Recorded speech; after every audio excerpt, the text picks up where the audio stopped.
Afternoon and good morning to our friends in Hawaii and Points West. My name is Colonel Lenny Enzel, and I'm honored that the Army Nurse Corps Association has asked me to moderate this session with Colonel Marc Fry. This is part of our continuing series of linking Army nurses of the past and Army nurses of the present. So this is our fifth presentation, and today Colonel Fry is going to present on working with our NATO partners, where he's going to talk about his experience as the senior nursing officer, US Army Contingent, Bastion Role 3 hospital that was located on the largest United Kingdom base in Afghanistan. This hospital was the busiest hospital in Afghanistan and one of the leading trauma centers in the world. Colonel Fry is going to talk to us about what it was like to be a nurse leader in this high-volume multinational center, which gathered together healthcare professionals from a wide range of practice patterns and cultures. A little bit about Colonel Fry before I turn it over to him, because he's really a remarkable guy, as I know many of you know. He enlisted in the military as a military policeman in 1989. And in 4 years, he achieved the rank of sergeant, at which time in 1993, he left the military to pursue a nursing career. He attended Washburn University in Topeka, Kansas, and he got his associate degree and his bachelor's degree in nursing. And he commissioned as a second lieutenant in June of 1996, so just 3 years later, and returned to active duty. He's the third generation nurse in his family and a third generation Army officer. He's had a bunch of great assignments. He was the chief of surgical nursing at Brooke Army Medical Center. He was the director of our critical care emergency nursing course, also at Brooke Army Medical Center. He was the assistant chief and commander of health operations and readiness for the 212th MASH. I told you about his role in the Bastion 3, Role 3 hospital. He was the director of en route critical care nursing in Afghanistan, moving our soldiers, wounded warriors around, and multiple other ICU and ER assignments. And he also was the nurse planner for the 60th anniversary at Normandy. He's currently assigned to Madigan Army Medical Center, where he serves as the deputy commander for inpatient services. He has numerous awards to include the Bronze Star, 6 Oak Leaf Clusters on the Meritorious Service Medal, 4 Oak Leaf Clusters on the Army Commendation Medal. He's deployed 3 times, twice to Afghanistan, and was part of the initial force going into Iraq with the 212th MASH. He also has served in 5 overseas postings.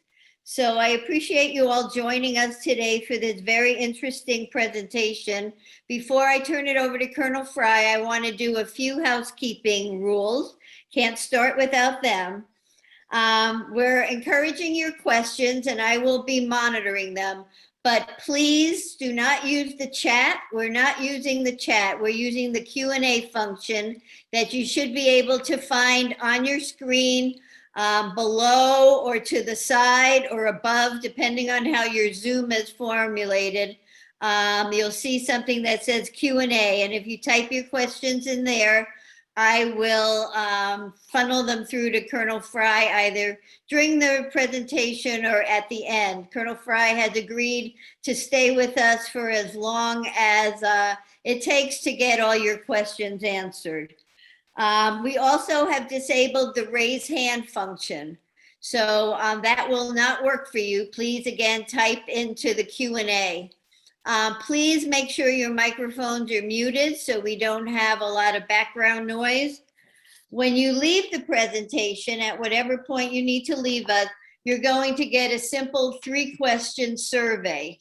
And we'd appreciate it if you'd answer that for us. That way we can use that in planning a future presentation, the Army Nurse Corps Association is already working on some ideas of one for February.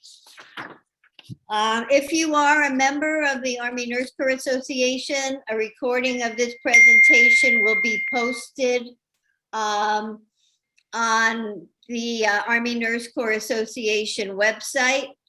And if you are not a member of the Army Nurse Corps Association, I encourage you to go to e-anca.org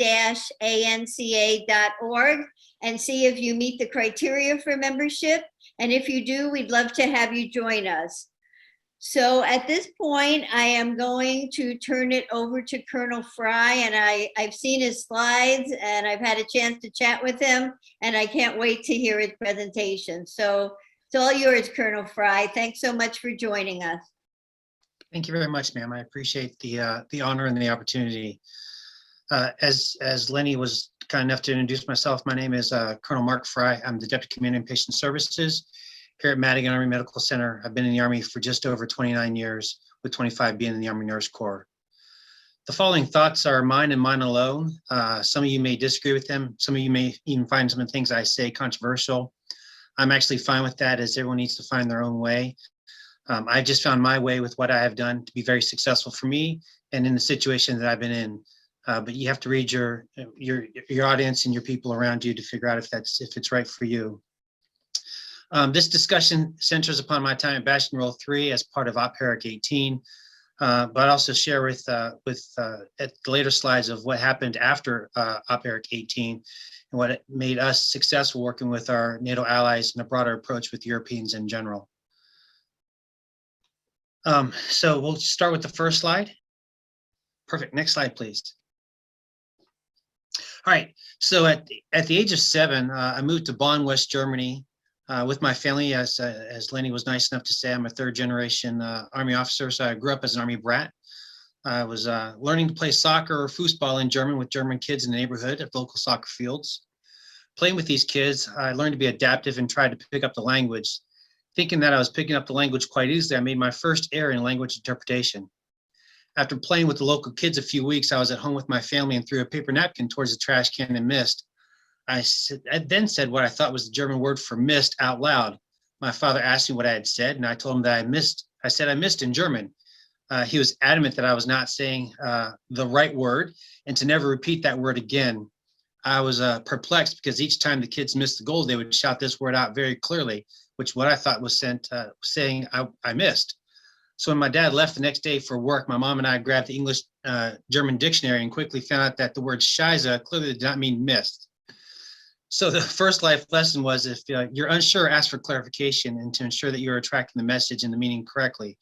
The most important thing you can do is ensuring that you clearly understand the words and the meaning of the message that that's being articulated or you are articulating. Next slide, please. This is that assumptions can be very misleading.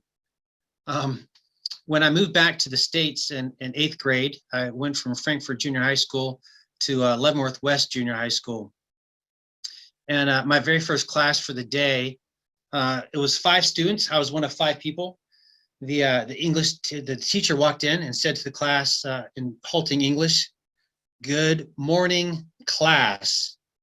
At which I thought that was a little bit strange, but I was like, "Good morning." And she said, "This is English as a second language." So I raised my hand and she called on me and I said, "So what's my first language supposed to be?" And she was perplexed and said, "You speak English?" And I said, "Yes, I do. I'm an American." So having spent that time in Germany, I came with the German report cards that said Germany all over it. And my birth certificate was actually in German because I was born in Germany. So they assumed that I was actually German when in fact I was 100% American. Next slide, please. This is that the environment shapes your thoughts. And I will tell you, some of those who've worked with me in the past find me to be sometimes actually very direct. And I am actually direct. I learned that from the Europeans growing up in Germany and having worked with them. And that seems to be the one thing that I've grown to be fond of, is how direct they are. We have a saying in our family that you never ask a German if the dress makes you look fat, because they're just going to look at you and go, "No, the clothes you wear don't make you look fat because you are fat." And And I share that with my German friends, and they actually laugh and they agree. And while I've learned to temper my filter, and as I think as a European, I will tell you that nothing gave me more satisfaction to sit in a meeting with my UK counterparts at Bastion Role 3 and to think of something and then have the sergeant major right next to me say it out loud. So I am very European in my thought, and those thoughts have actually helped shape who I am and how I act as an American, which can give me some hard times with my American colleagues, obviously. But those of you that work with me know that I am not malicious in my thoughts or my ways. So I do appreciate that. Next slide, please. This is the NATO flag. Well, with working with your different NATO partners and different nationalities, they all know who the big dog in the house is. It's clearly the Americans. It's how we interact with our NATO partners that tells a lot about us as individuals. If we go in with the mindset that we need to run it the American way, we'll always lose that conversation and that point. As a partner in NATO, we need to understand that we must understand that we are working with other people with other ideas. Everyone has a hidden objective. I will tell you that I make no bones about my objective. My objective is to promote Army nursing and to promote nursing in general. Just because I think what we have as a core is a very, very diverse core that is very, very good and very effective in what we do. We seem to always pull it together. And everyone within the military treatment facilities and also in the TDAs will come to nurses to help fix and solve problems for them. And that's really the objective of nursing is problem solvers and doers. I will tell you though that working with our NATO allies and nurses in general, that is no different with any other nationality. So you've got to figure out what the agenda is and working towards these missions. I personally have stayed away from politics. I'm not a political person. I will always fight to work in a collaborative environment where the mission is providing the best medical care to our patients, regardless of nationality. Sometimes the American way is not the best way. You'll see an example of that at OPERIC 18. And I will tell you that when I walked into this operation with OPERIC 18, I went in with the mindset that I was there to augment the English hospital and have an open mind and to also be the best team player that I could be. This was vital towards me and to what I thought would lead to the greatest success. I will tell you that I went in and told all of our teammates to go in with that exact same mindset, just learning their system and to be the best team players that we can be. And as a leader, we need to see how we can grow upon our strengths as the assembled forces gel together into a successful working mindset. This mindset was important for me, as I said earlier. And when I arrived in OPERIC, in country for OPERIC 18, I found out that OPERIC 17 did not have the same mindset. And I'll share more on that later. Next slide, please. So there is very differences in culture. As you can see here, this is actually a picture at Bastion Role 3. I'd forgotten this even existed. A friend of mine shared this photo with me. So you'll see right there is the Queen is the center of everything that the English do. They are very proud of their heritage. They're very proud of their military force, and they are very, very proud of their Queen. You can do a lot of things, but do not make fun of their royalty. They will shut you down in a heartbeat. And I don't blame them for that. That is how they are raised, and that's how they operate. And it's good to know that because if you don't understand that as an American walking into their culture, you can easily offend them. Next slide, please.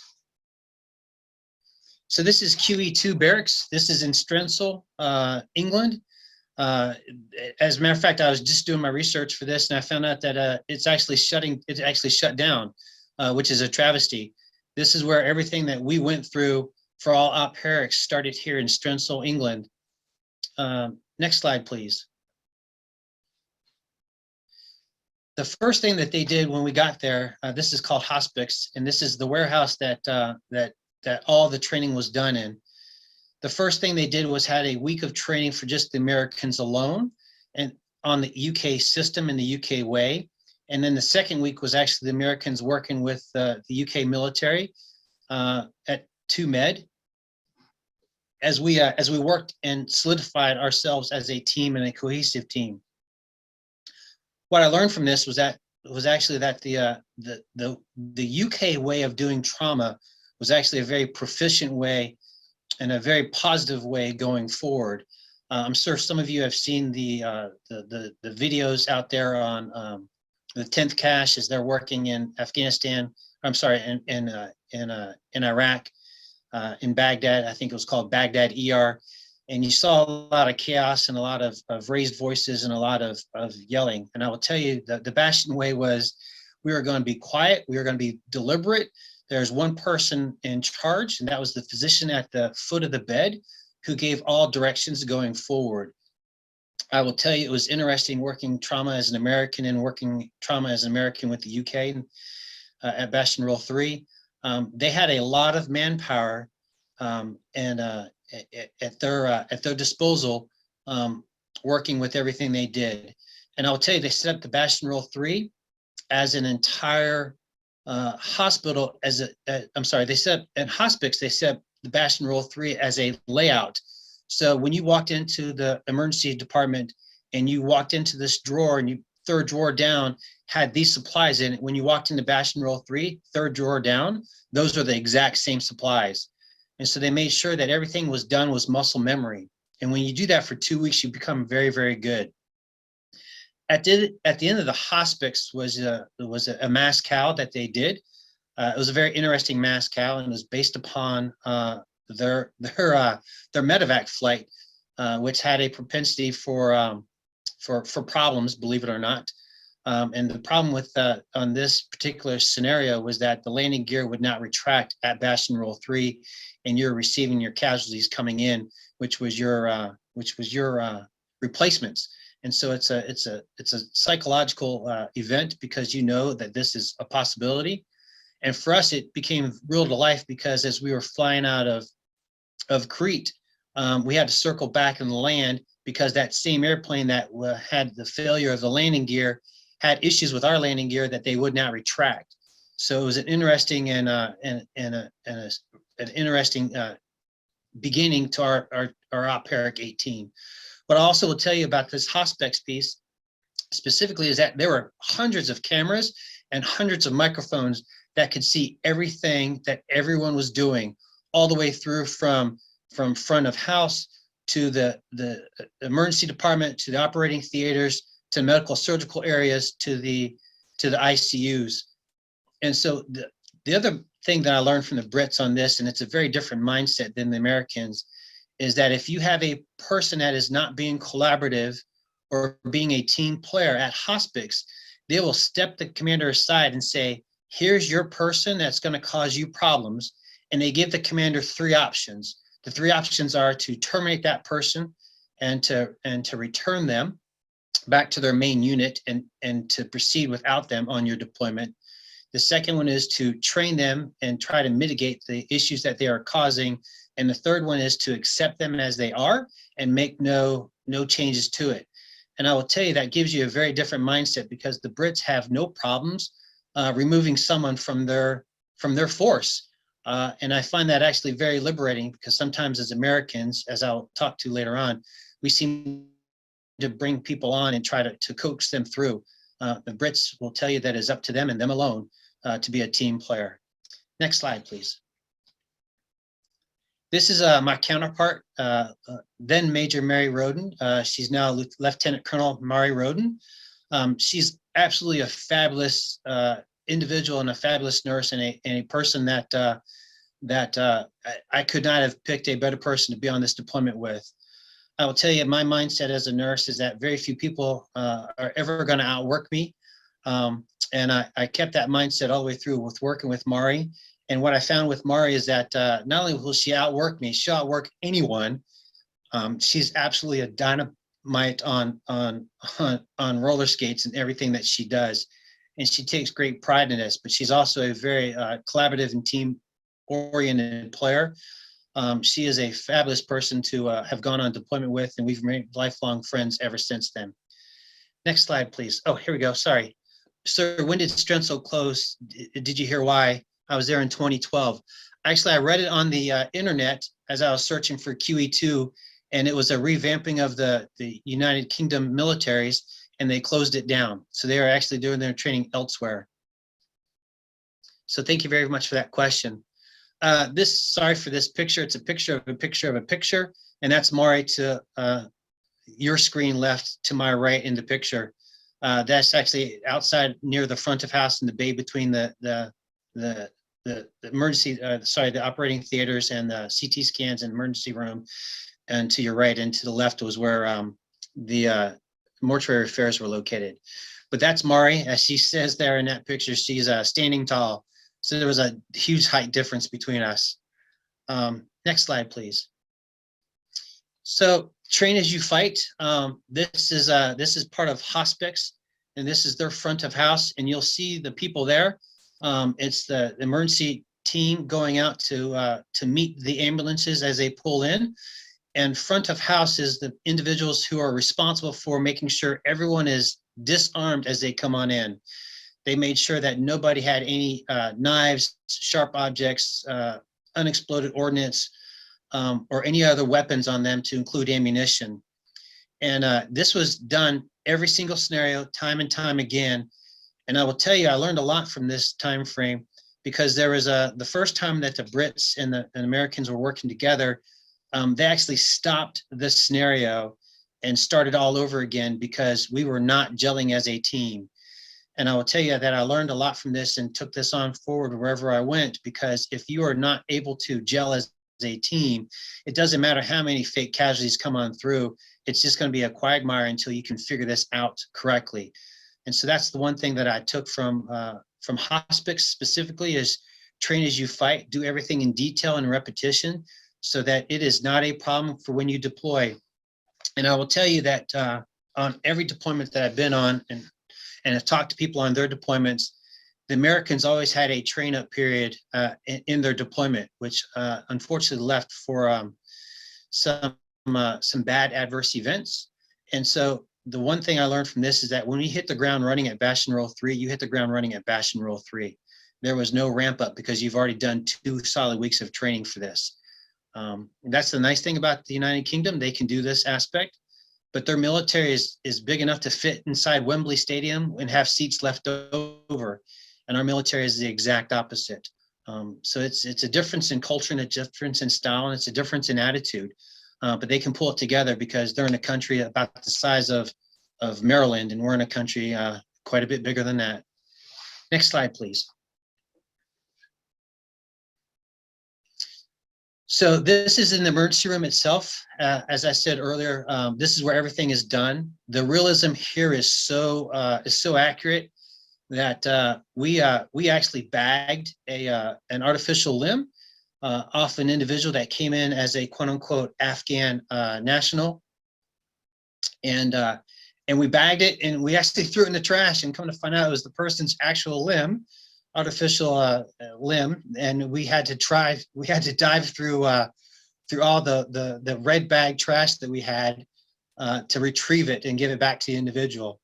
That is how realistic 2Med had become with their training. And their moulage team, I worked with them 2 other times, and it is so realistic. And so what they did here is they actually hired artists and makeup artists from television, from the BBC, to come here and work for the United Kingdom military, to moulage these people up through so that you could see them. And so when you took into consideration the first time you saw your traumatic casualty, they did a great job of preparing you through these scenarios, because they're moulaged up so realistic.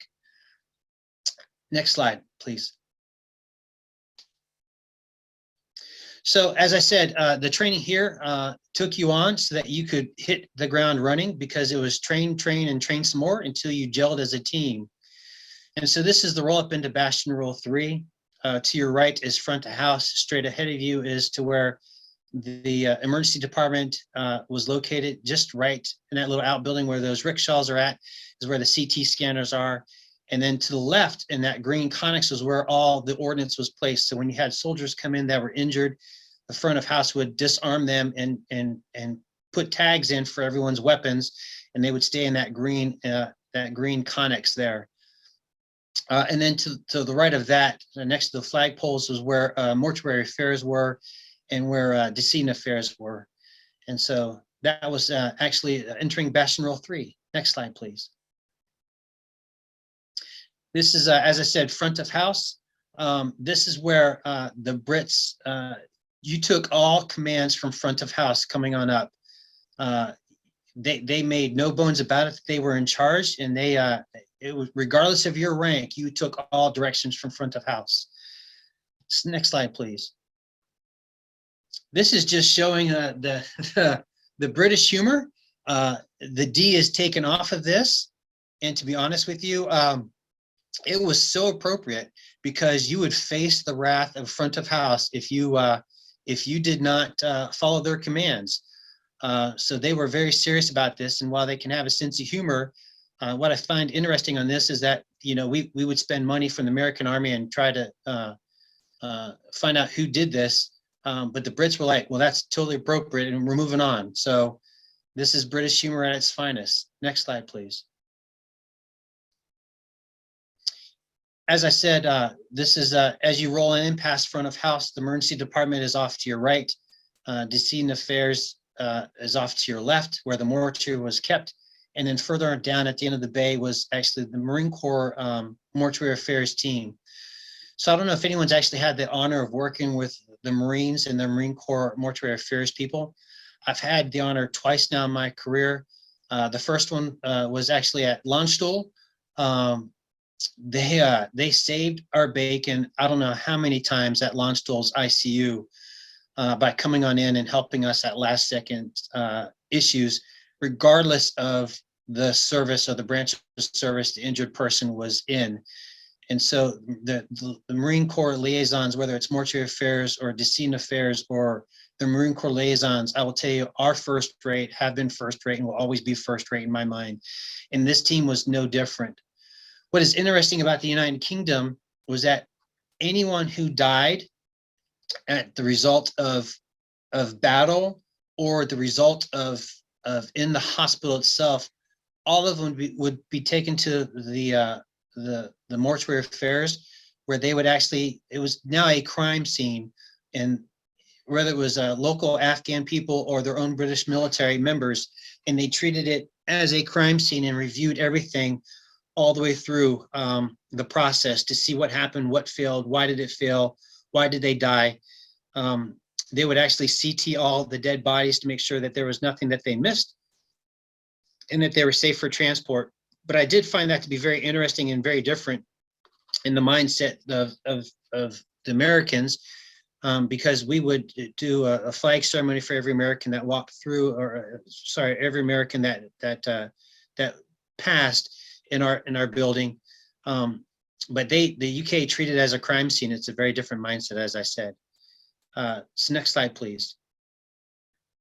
As you come in, this is one of the bays in the emergency room itself, and you'll see it looks quite spacious. It actually is quite spacious, but to either side of the patient was a nurse. At the head of the patient was a anesthesiologist. Next to them was a resident from their medical program that would actually come through, and it was part of the residency program.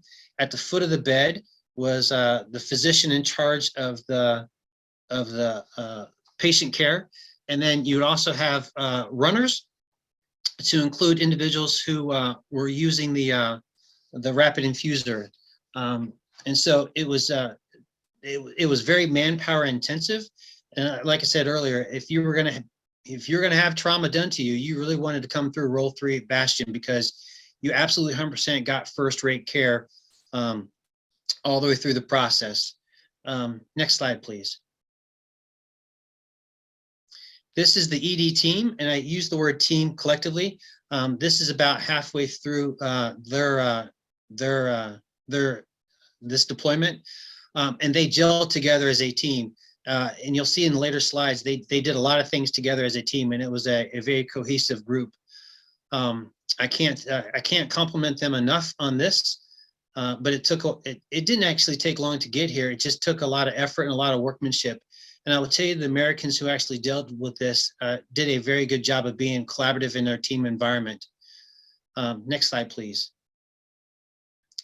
This is the operating theaters. I use the word theaters because that's exactly how the British talk about it. You'll see them as huge open bays. You'll see one operating table in front of you, and off to the right is another operating bay. And what's different about Bastion Role 3 than it was anywhere else is that they had a red line, but it was considered dirty. And so anyone could walk through at any time. You just stayed out of their way. It was an amazing facility, an amazing event to be there. We did see unfortunately a lot of trauma. But I would tell you, the Brits and Americans working together, it was a collective piece and a collaborative piece all the way through and through. And this, by the way, was probably one of the cleanest hospitals I have ever been in my entire life. It is amazing the amount of effort they took to keep it clean each and every day. Next slide, please. So this is again showing you two more bays in the operating theaters themselves. They did have its own blood detachment, and I don't have a picture of that, but the amount of blood that we went through at Bastion Role 3 was mind-boggling. We got our blood supply from the Americans, which was fabulous. We got it from Kandahar, and they did a fantastic job of resupplying us. But you just look at the massive amount of equipment there, and then when you got busy, you sometimes would have 3 or 4 surgeons working on a patient at one time. So while it looks like there's a lot of room, after a while, it became very crowded and very cramped. Next slide, please. This is more British humor. So the Afghans that would come in would actually have intestinal parasites. This is an intestinal parasite, and so it is 100% British humor. And I will tell you that you have to have thick skin working with your European colleagues, because if they find out that you're thin-skinned, they are absolutely going to pile on you more and more and more. And I'll share a story of that here real quick. I should have said this at the beginning at hospice. Trying to be a team player, Mari was given a slip of paper and was asked to go find this person. And the person's last name was spelled K-L-E-U-W-E, and it was pronounced Clue. And so in this big auditorium that's filled with both Americans and Brits, I walked in and I totally stuck my foot in my mouth and had a Freudian slip. And I was like, I'm looking for a clue. And realizing what I had said, I was like, wait a minute, that did not come out right. And of course, everyone burst out laughing. And so I was looking for a private clue, which didn't help things either. And so that's the British humor, and they're just gonna keep coming back after you if they find out you're not thick-skinned. And I love British humor. So next slide, please. Anyway, this is part of your ER team working together. It's 3 Brits and American. They're actually out looking at this is an Apache a helicopter, and they did everything together, which is exactly what you wanted to see gel. You wanted to see the Americans and Brits doing everything together. So next slide, please. And again, this is that same group, and actually it's even more of them. So now you're seeing the enlisted side of the house as well as the officer side of the house together in these photos. This is at the Marine Corps base, and this is one of their Sea Stallions. And again, like I said, everything that we wanted to do, we wanted to gel them together. And so everything that Mari and I did as a cohesive team, and we worked well together. And we kind of forced that upon everyone else, because if you're going to play mother against father, it was not going to work, because at the end of the day, we're going to do what's right for Bastion Role 3, regardless of the service you're in.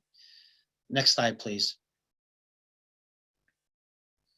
And this was a birthday event for 2 individuals, believe it or not. And this is the nicest thing, is you see them actually gelling together as a team, and you really can't tell who the Americans are and who the British are. And that's really what you wanted to see. It's just them gelling as a team.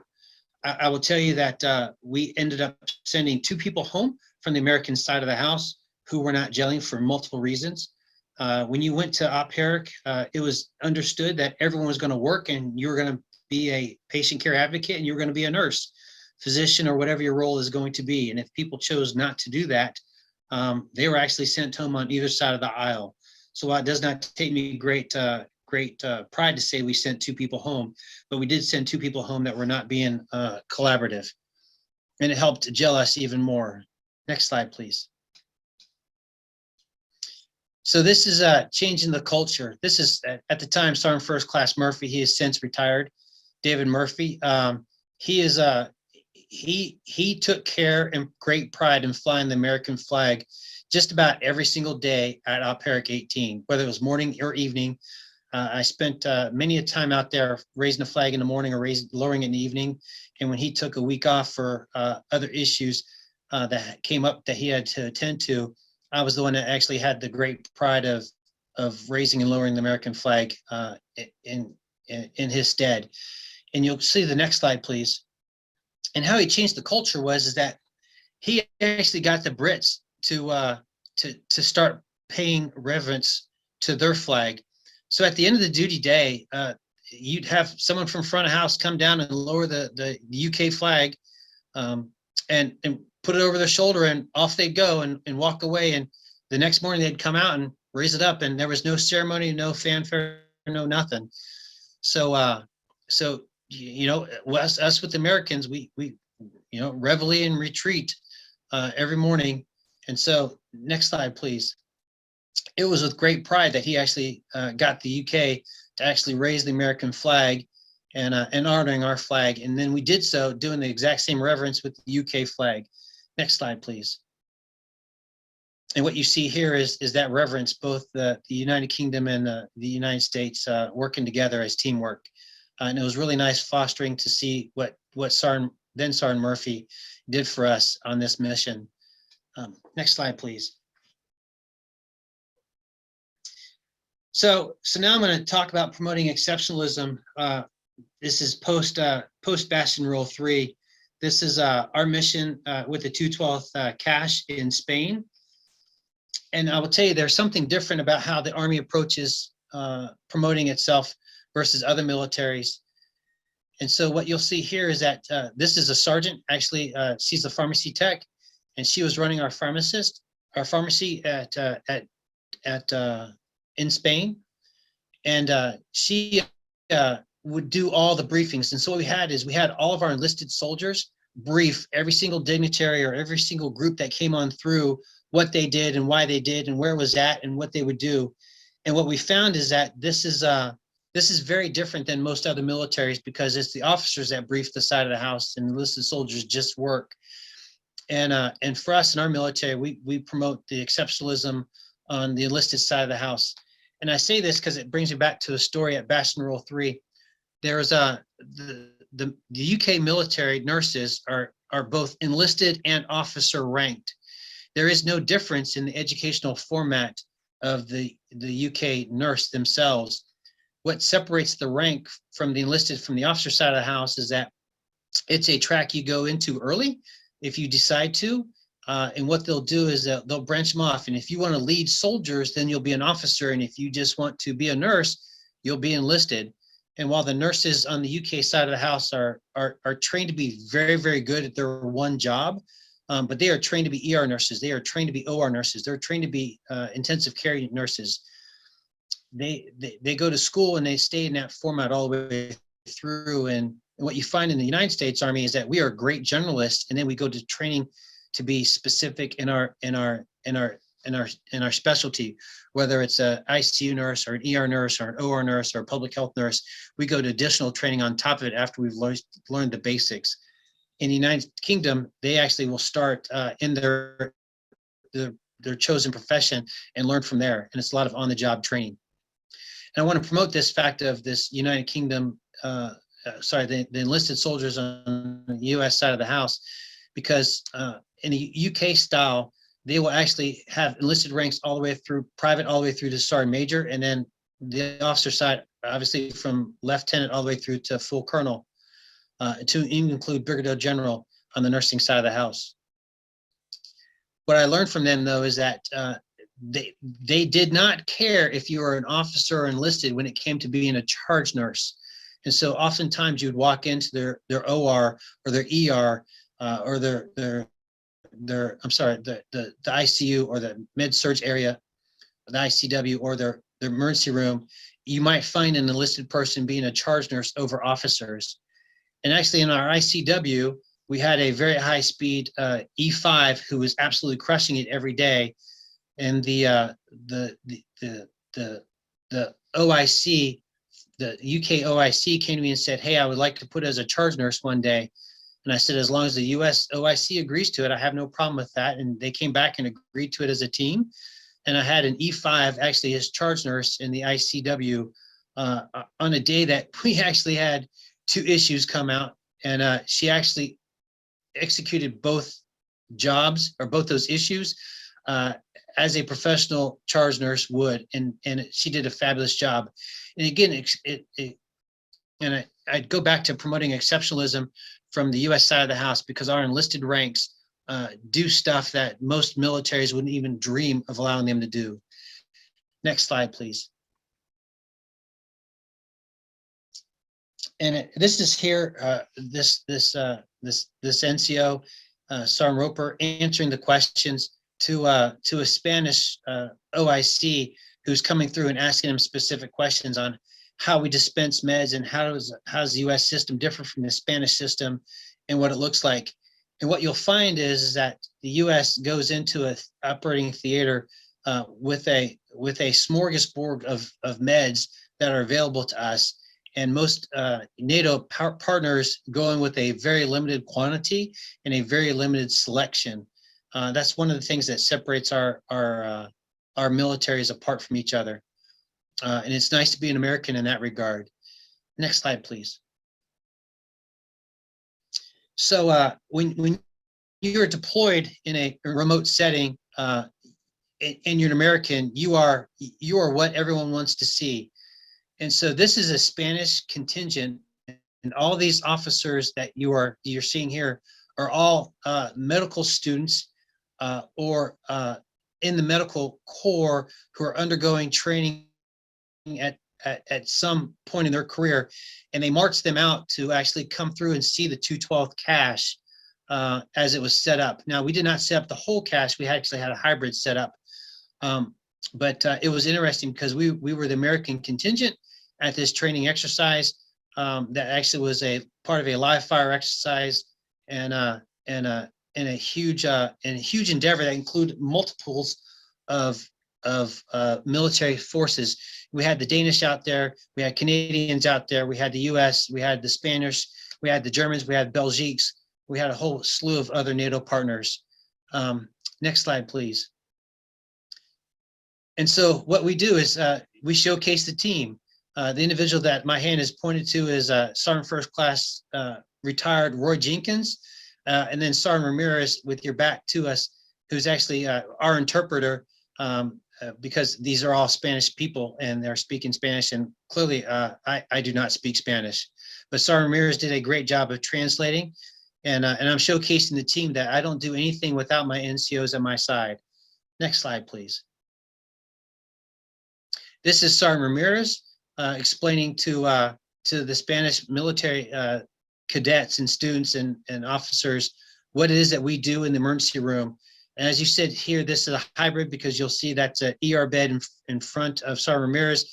You'll see the pharmacy signs behind over the heads of the Spanish people because it was a hybrid. Next slide, please. So this is building the team because everyone wants a photo of it. And so this is our setup in Spain with our NATO partners. You'll see on the far left is then Lieutenant Colonel Wes Clarkson. I'll have a story on him later on, and you'll see Americans interspersed with the Spanish. Next slide, please.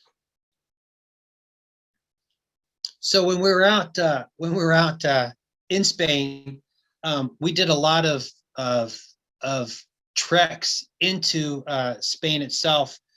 It was actually Lieutenant Colonel Wes Clarkson who did a lot of the journeying. He's since retired as a colonel. He went into the interior of Spain quite a bit and actually went through a number of Spanish hospitals and actually had an article done in the paper. And why I titled this History in the Making, because his picture was actually published in a local paper and for an article about what he was doing and working with the Spanish there as part of the American contingent in this field training exercise in live fire. Next slide, please. And why I classify it history in the making, when you're mistaken for greatness, because I had a number of people come through and point at the article and point at me and like, hey, you're famous. It wasn't me, it was actually Wes the whole entire time. But as you can see there, we had a similar hairstyle and a similar haircut. We were both pretty big people. And so it was quite an honor to be mistaken as Wes Clarkson. Next slide, please. This is the Bastion effect. This is Kevin too. He has since left the military. He was an anesthesiologist. And I talk about the Bastion effect because there's certain things that people who have been to Bastion Role 3 pick up and carry on for the rest of their careers. And I will tell you that every FTX I have done since Bastion Role 3, when it's done as a 24-hour operation, I always talk the commander to curtailing it down to a 14-hour operation and allow 7 hours for day shift, 7 hours for night shift, and allow 7 hours for training. And so what that does is when someone's on a day shift for 7 hours, the other group, night shift, is in training for 7 hours. And then when they flip over, then day shift goes down to 7 hours of training and night shift goes to 7 hours of on shift. And this way you can get 8 hours of downtime and sleep and refit for the next day. Because what I find is most American field training exercises, we do a lot with emergency room. We do somewhat with the OR. We do even less in the ICU, and we are almost non-existent in our ICWs, which is really it's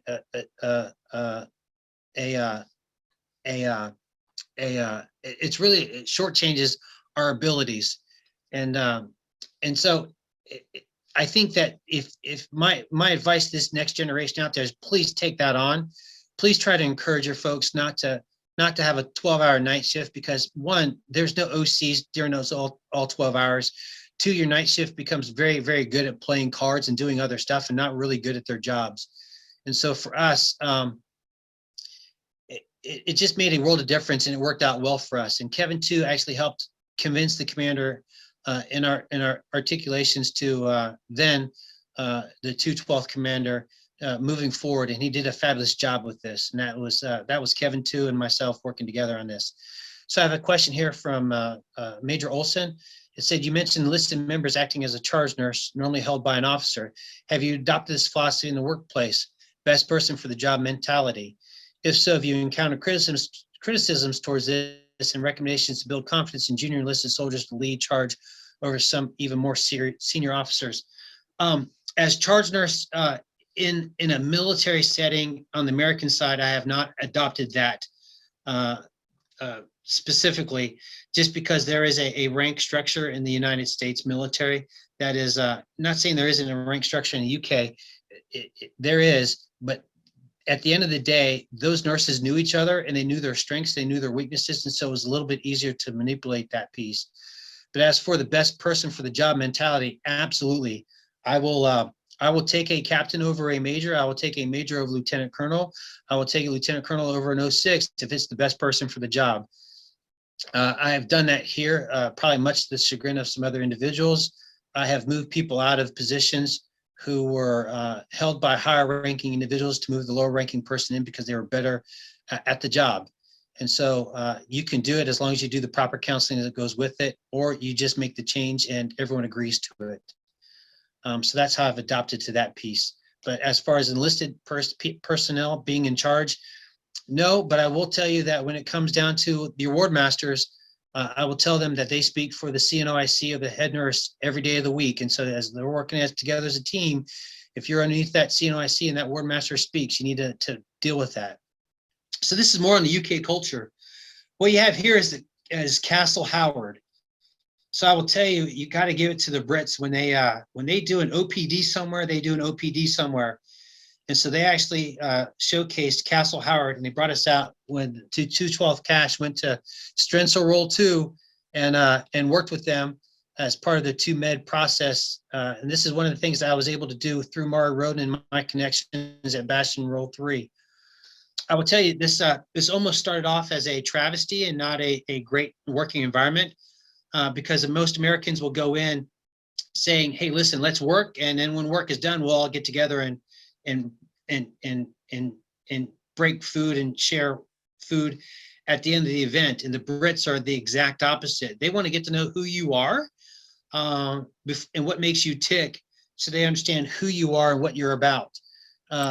And so what you see here is the person in the purple shirt is Colonel Myron McDaniels. He was the commander of the 212th Cache. When we first went to Strensel, they said, "Hey, listen, in honor of the Americans, we're actually doing a cookout, and we're doing American-style hot dogs and burgers, and we would like a 2-beer limit." And Colonel McDaniel was like, "No, we're not here for that." And it kind of took the air out of the room. And when the Brits left, I sat down with Kevin too, and told him this is a huge mistake, and this is actually a huge bridge building opportunity. They spent money on us coming on through, and we need to do this. And we just make sure that it's a 2-beer limit for the Americans, and let's have a good time. This will help solidify and bring us together as a team.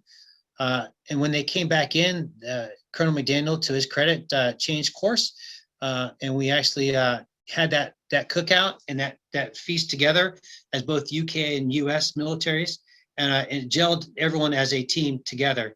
And so at Castle Howard, you had the US and the UK together at the end of this FTX, and this was their parting gift to us. And I will tell you that Castle Howard is an amazing castle, and the Brits certainly do know how to showcase their history in their country. Next slide, please. So again, this is another field training exercise. This is again in Spain, as I recall. And what you see here is 2 members of the Royal Canadian Military working with us at this endeavor in Spain. And they did a fabulous job. Next slide, please. They did a fabulous job of cohesing with us. If I recall, one of them was an ER nurse, one of them was an OR nurse, and one of them was an ICU nurse. Another one was a liaison and actually worked with our pad. And so what you see here is Colonel, now retired, Omquist, who's thinking that, actually, I take that back. The one to his immediate right is an ICU nurse. The one to his far right is an OR nurse. The one to the immediate right was actually is ER physician, and the one to his left is actually is a orthopedic surgeon, as I recall now. But at the end of this exercise that the Canadians spent with us, we gave them parting gifts as they worked very, very well with us. One of the things that's interesting about the Royal Canadian nursing program is that it is very, very small. And as a matter of fact, they have 34 ICU nurses in their military. That's how small they are. So they all know each other. Next slide, please. As I recall, it's I thought it was Colonel Omquist handing out gifts or presentations to them, but that was on a different slide, so I apologize. This here is, you have soldiers being soldiers. This is the Belgian military medical forces presenting Lieutenant Colonel Clarkson a memento on behalf of the Belgique military working with us.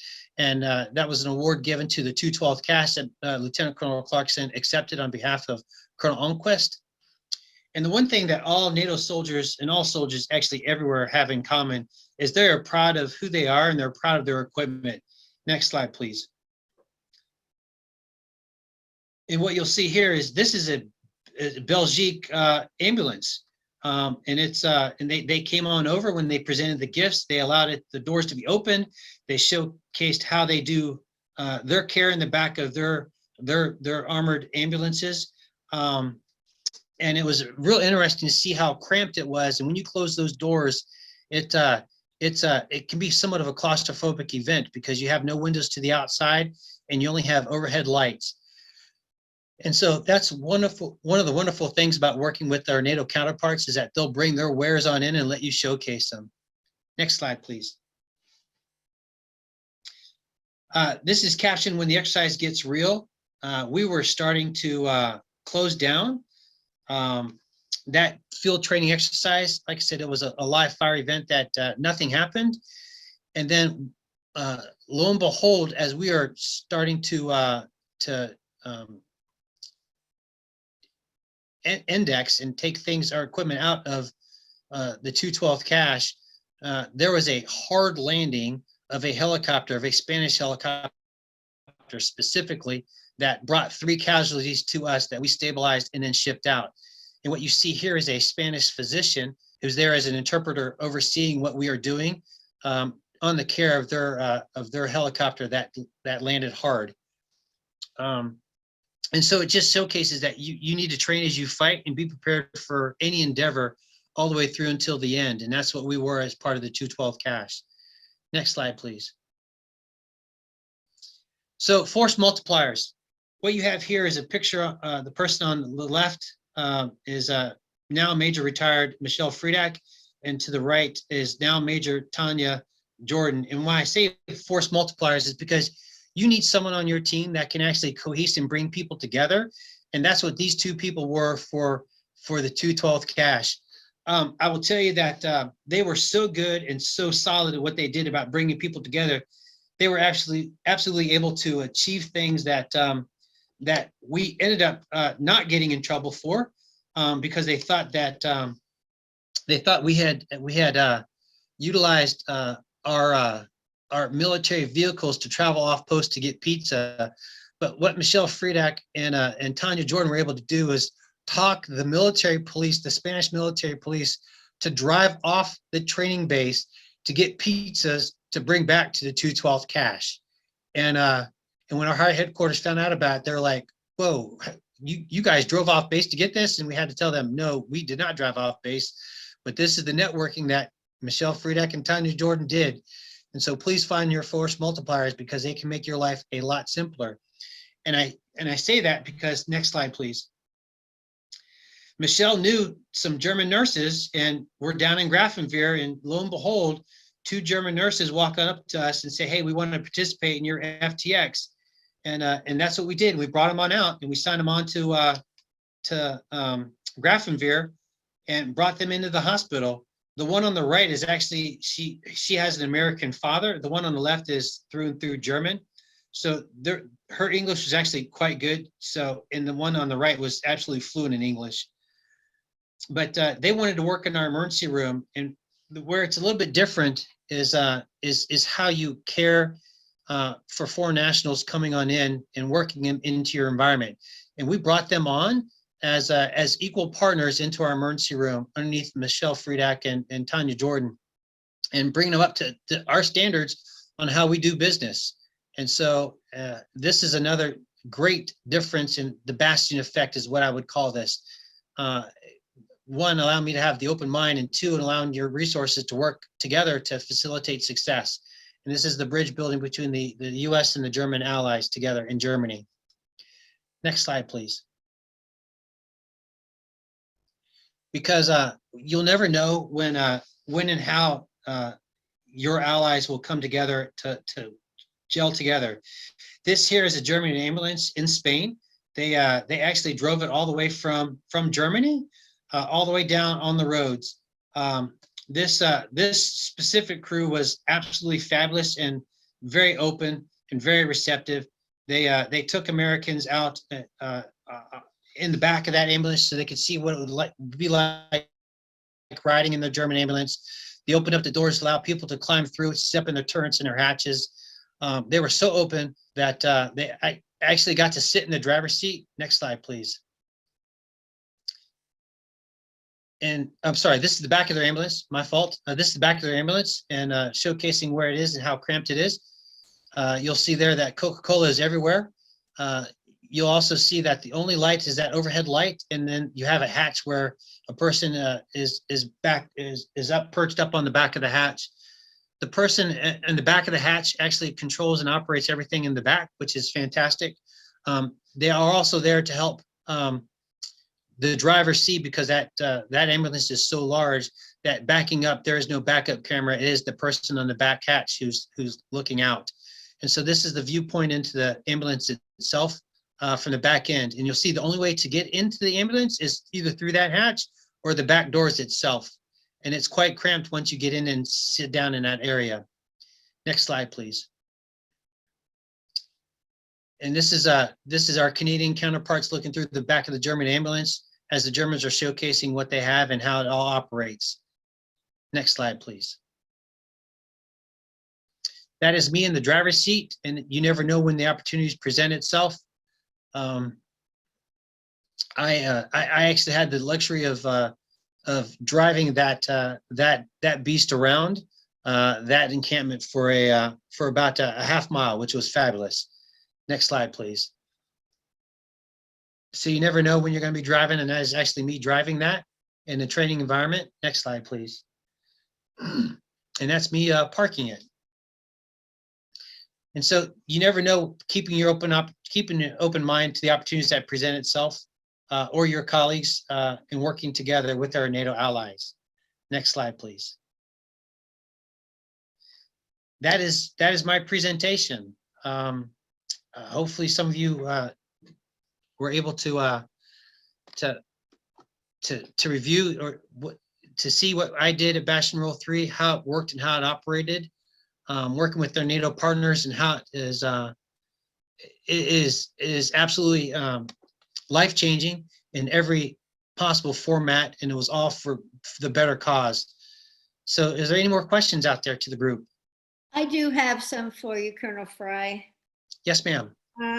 So one of them is, how did this assignment impact your leadership style? I think you touched on it a little, but would you like to share any more about that? I think more than anything, it forced me to be even more open-minded, and that has probably been the most crucial thing.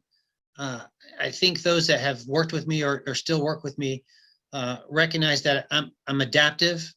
I freely admit that my idea is not always the best idea. I will change course when my idea is not working out or the idea is not working out. So I always leave the opportunity to change my mind at any time. And that's really what a Bastion Role 3 has taught me. The other piece that's taught me also is that when you're in a training environment, train and train and train. And what I mean by that is that if things are going bad and it's not working, stop what you're doing, reset, refocus, and crawl, walk, and run your way through it. I think that in some of my past FTXs prior to going to Bastion Role 3, they would just love to overwhelm whatever department they're trying to do. And in fact, really what you learn from Bastion, the fact is that at some point you probably will be overwhelmed, but if you keep your wits about you and you train together and you keep collaborative, you are able to handle a lot of different things that come your way. Within the first 2 weeks at Bastion Role 3, we had our first real mass COW, and they brought in 38 Georgian soldiers who were at a FOB that got overrun. We were able to stabilize and send one out almost immediately to Kandahar. Before we even knew their identity, we were able to stabilize the other 37 that came on in, and it worked really, really well. And to think about 38 casualties coming in about the same time, how hard would that be? Being open-minded, we reached out to the TBI clinic that actually saw a lot of our TBI cases and brought them down, and actually were able to house and watch over some of our non-critical patients who did not need medical care but just needed some overseeing just to make sure they didn't deteriorate. And so seeing what other resources are out there to utilize to the benefit of the patient. And that's really the key of the name of the game, is what benefits are out there that benefit the patient, what resources are there to benefit the patient, and all working together, together as one. That's really the key piece I learned from that Bastion Role 3. Thank you. Another question is, did you keep in contact with the people with whom you worked in Bastion 3? I do. I talk to Mari probably about once a month, twice a month. We have stayed in contact, and we're absolutely 100% friends. And that's the nice thing. And actually from Bastion, I was able to work with Mari 2 more times because of the positions that she was in Germany. I'm sorry, in the UK. Once was actually going over to the United Kingdom itself, and then once was bringing Mari over to the 212th cache in Misau at the time for one of our FTXs. And so it was just it's been a lifelong friendship that I have with her. Great. Somebody actually did put a question in the chat instead of the Q&A, so I'll read it to you. It's from Tanya Jordan, and it says, now with the drawdowns and decreased NATO opportunities, how can those who haven't had the luxury of training with our partners and allies gain experience in multinational collaboration? So, so what I really want to do, if I can have someone just go back to the slides and go back a couple slides for me. Okay. I want to showcase a person who just asked that question to make sure everyone I sees. think you pointed her out. I recognize the name. Yeah. This is Major Tanya Jordan, and she's absolutely wonderful. It's right there, perfect. That is Tanya Jordan at the time, Captain Jordan on the right hand side. So Tanya, shout out to you. Thank you for what you've done for me and in my career to help us solidify the 212 cache as one of the greatest caches in history. But to answer your question, it comes down to a couple things that I think we need to do. First is as you well know, that we got certified as the only NATO hospital, the 212 cache did, is the only NATO hospital to be to a NATO standard. I'd make the argument that that as we progress through our careers, and as you progress through yours, next time you go to a TONE unit, a cache specifically, see about becoming NATO certified so we can bring our NATO partners over to look at us and what we do. The other piece is to never let a training opportunity go to waste. And this is crucial. Whenever the Americans go somewhere, we just need to open up our doors and invite our counterparts in. And I know that we went on a Polish FTX, I think it was Anaconda 16. Oh no, it was Trident Juncture, one of the two anyway. I think it was Anaconda 16 that we went to in Poland, and working with our Polish counterparts. I think we need to do a better job of opening up our doors and allowing them to come in and see what we can do medically. I think what separates us from most other militaries is our equipment and our can-do attitude, and the fact that we are always going to try to achieve mission success in what our enlisted counterparts do. But honestly, I think the best way going forward, Tanya, is just to make sure that wherever we go, open up the doors and allow that collaborative spirit to shine forth. The stuff that you and Michelle did back in Germany. Over. Thank you. And let's see, there was one more. I think you may have touched on this as well, but if you want to expand on it, how did working with an international team affect the care that was given? Oh, that's a great question. Actually, it enhanced the care, because what you saw was groups of people coming together and talking about medical care and enhancing medical care. And that's exactly what they did. I will tell you that you find out tricks of the trade, and you see a difference between a litigious society and a non-litigious society. And by I mean from that is that the Brits will take someone off of C-spine precautions, even if they're unconscious, as long as the physical exam and the CT exam show no fractures at all or destabilization of the spinal cord. The Americans, on the other hand, would wait until the person was awake to voice their response that no, they did not have any pain at all. And so that's one huge difference between them. The second one is, I think, is that when you come together as a group, you want to bring your A game. And so you're always trying to enhance each other's knowledge base as that goes forward. I will tell you, and I always say this, if I was ever in a trauma, I'd want to come through Bastion Role 3, through the emergency department, because it was absolutely first rate. Most American emergency departments have like one ER doc, one anesthesiologist, and you're focused on that trauma. And if there's more traumas that come in, it's now the nursing staff that is actually caring for those other patients until you bring more physicians on through. And it didn't matter if you had 12 bays or not, you were always going to get a physician at the foot of the bed directing the care, which is very different than the American side of the house. The American side of the house is the physicians at the head of the bed. Usually they're the ones who's intubating the patient, who's responsible for that piece in a deployed setting. At the foot of the bed, the physician in charge had no responsibilities to any care being provided to the patient. You had a certified radiologist who was actually doing ultrasounds for placement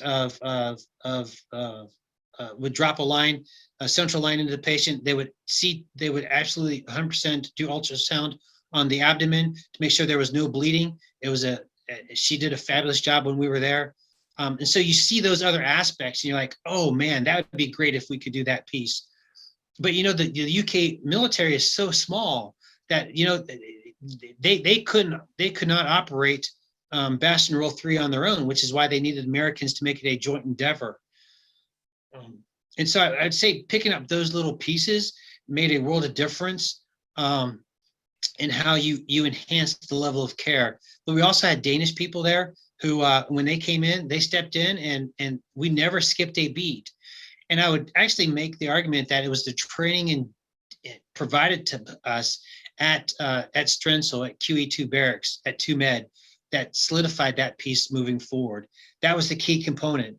But I will tell you, I did not have any of the problems that the folks after us or before us had. Part of it is because the UK mentality at the time, their leadership made a difference too, to accept us as equal partners into this piece, and our mindset going in that, hey, we are walking into your terrain, your hospital, and we're going to be part of your environment. I think just having that mindset is the most important piece. Thank you. I don't see any more questions. We do have a few comments. Irma Cooper wants you to know she thinks it's an excellent presentation. And then you can see Clayton Brandy, great presentation. And this was a great visual of teamwork amongst all members. And Tonya is now on the Q&A saying thank you for all you do. And then Rose Bao apparently also had an assignment there and said everything you were saying was so true and a lot of memories came flooding back for her. So I'll give it a chance, 1 minute or two if there's more questions. And if there's anything else you'd like to share with us, Colonel Fry, you've had an amazing military and nursing career. So anything else you'd like to share, we'd love to hear. So it's funny because Major Olson asked the question about would I put a junior person in charge, and Brandy Clayton actually worked for me at one time here at Madigan. The answer to that question is clearly yes, because I have first lieutenants who are working as CNOICs within this organization. The best, most talented person will always rise to the top in my mind, and that's one thing I took from Bastion Role 3 also, is the best person up. As Aaron well knows, because I'm the one that put his name forward for a command assignment, even though it's going to hurt, and it did hurt this organization because he's a fabulous clinician and a fabulous leader in the United States Army. So I will always take the hit to promote people to the next level, because that's exactly what we're about. Tanya Jordan's that way, Brandy Clayton's that way. They're all just, I've been very, very blessed by having fantastic people working for me and with me. Anything else over your military career? Anything else you'd like to share with us? Pearls of wisdom. We also have a comment from Colonel Marie Morenci that was an awesome presentation. And yep, there's Clayton Brandy again. Okay. Any pearls of wisdom for us before we end the webinar? The only thing I would say is don't remain steadfast in your ways. Be adaptive. I think that as the military grows and the Nurse Corps is growing, I think we're seeing more and more adaptive leaders out there, which says a lot about what we've become and what we are growing into. And so that'd be the challenge to everyone out there, is to be an adaptive leader. That's one of the things that I had to learn to do. I still am steadfast in some ways, but I try to adapt to my surroundings as much as possible. And trust the juniors underneath you, because they are absolutely fabulous, and sometimes they'll bat out of the park more so than you could ever do. Let's see, Karen Jousman, also recognizing all that you've done and a great presentation, and Amanda Merritt, the same thing. I know she thinks you're a wonderful leader. I had the pleasure of working with her early in her career. And then wonderful presentation, love the info and also the slides. And again, the slides and the recording will be on the Army Nurse Corps Association website sometime next week.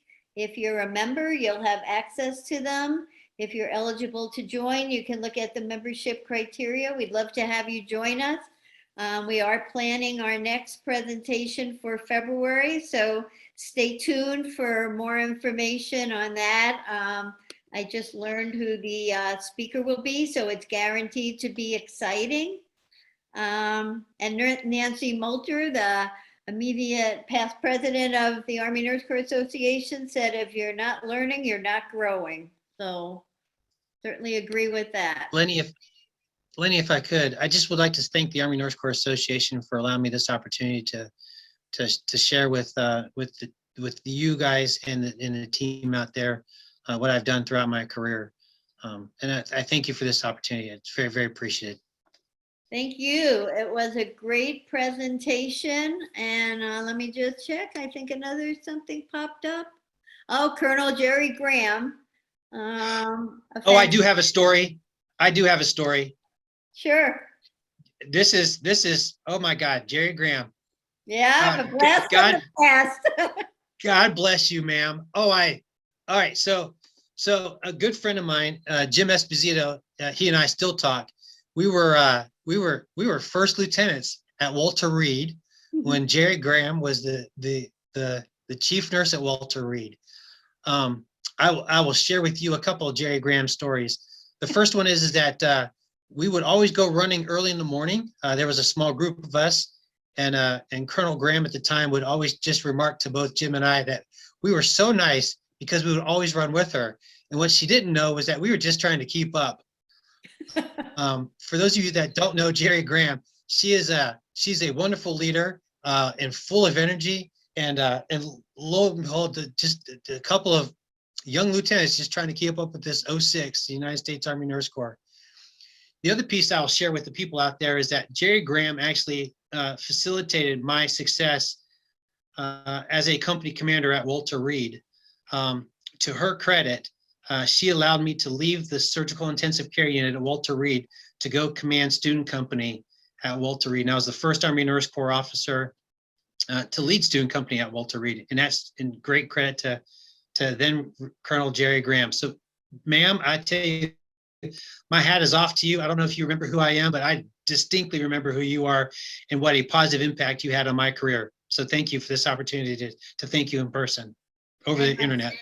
On so many of our careers and still serving, as she put in the Q&A, there's a whole bunch of us, some of us on this call, me included, that are working with the Military Officers Association, Uniformed Services, Nurse Advocates, virtual chapters. So Jerry pretty much single-handedly envisioned a virtual chapter of tri-service nurses to work on legislative and other issues affecting our service members and veterans. So it's great that she's still serving. And if you also would like to be part of the MOAA organization of the Nurse Advocates, we do have a Facebook group, and you could start there by requesting to join that. And Karen White also says you're a great leader and it was a great presentation. So Lieutenant Colonel White was then Captain White on Op Eric 18. She was in the ICW. Great. Okay. Well, I think that concludes it. Stay tuned for information about our February Army Nurse Corps Association presentation. Thank you again, Colonel Fry. It was a great presentation and I learned a lot, and I know everybody else did as well. So I appreciate you taking your Saturday to meet with us, and I appreciate everybody who's joined us.